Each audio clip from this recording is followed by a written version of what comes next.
Oke, sesuai dengan judul, pada video kali ini kita akan membahas sebuah pembahasan yang cukup menarik ya. Dan bisa dibilang ini merupakan pembahasan yang sebenarnya diidam-idamkan oleh banyak nasabah Galbay di Indonesia. Yaitu kita akan membahas gimana sih caranya hutang pinjol kita itu bisa lunas tanpa harus membayarnya. Dan hal ini sebenarnya udah banyak disinggung oleh banyak kreator pinjol ya guys ya. Tapi setelah saya tonton beberapa video yang membahas hal ini, menurut saya terlalu banyak yang dibuat manis ya, dan seakan-akan pengaplikasiannya itu sangat mudah. Nah, di video ini saya akan coba bahasnya itu sesuai faktanya ya guys ya. Gak saya tambah-tambahin dan gak saya kurang-kurangin, supaya teman-teman subscriber saya saat ini itu lebih teredukasi ya, dan tidak gampang dibohongi oleh kreator lainnya dalam hal ini.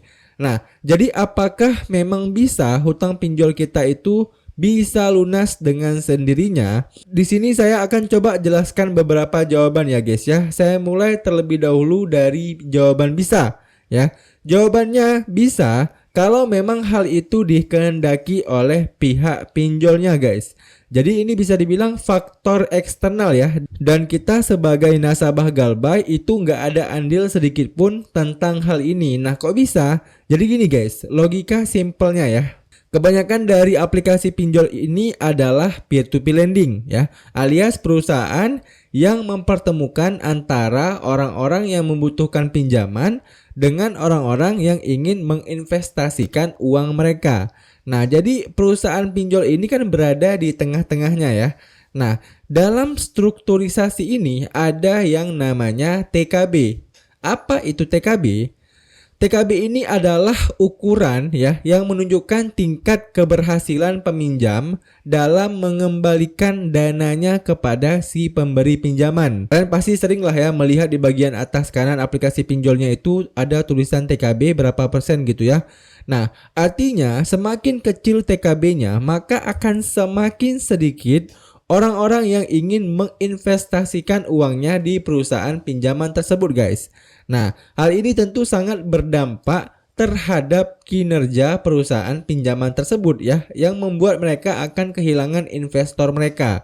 Nah, untuk mengakali hal ini, bisa jadi perusahaan-perusahaan pinjol ini ke depannya akan membersihkan data-data nasabah Galbay yang sudah tidak ada lagi kemungkinan untuk membayar pinjaman mereka, untuk meningkatkan nilai TKB mereka lagi guys ya. Kalau dari ilustrasi ini maka ada kemungkinan ya banyak nasabah Galbay yang udah Galbay lebih dari 3 tahun ya, ataupun 4 tahun, dan kemungkinan untuk bayarnya itu nyaris nol, akan dibersihkan data-datanya supaya meningkatkan kembali nilai TKB perusahaan pinjol tersebut. Nah, ini kalau kita pikirkan secara logika ya. Tapi faktanya sampai saat ini hal ini setahu saya belum pernah terjadi guys ya. Kalian bisa cek Slik OJK teman-teman kalian yang udah lama Galbay ya di aplikasi pinjol, pasti rata-rata udah di tahap call 5 ya, ataupun kredit macet. Itulah kenapa saya bilang hal ini itu sifatnya sangat tergantung terhadap faktor eksternal atau sangat dipengaruhi oleh kebijakan pinjol yang bersangkutan.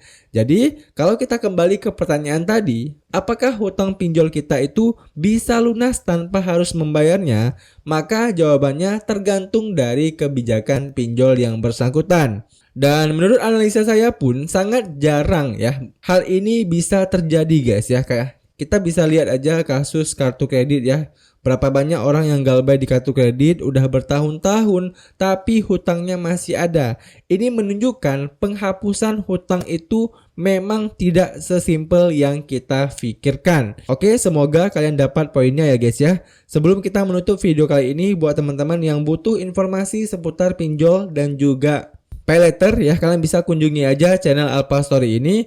Karena di channel ini saya udah banyak membahas seputar pinjaman online ya, baik itu pinjaman online perbankan maupun pinjaman online P2P lending. Oke, demikian aja video kali ini. Semoga video ini membantu teman-teman semuanya. Sekian dari saya, sampai jumpa di video saya selanjutnya.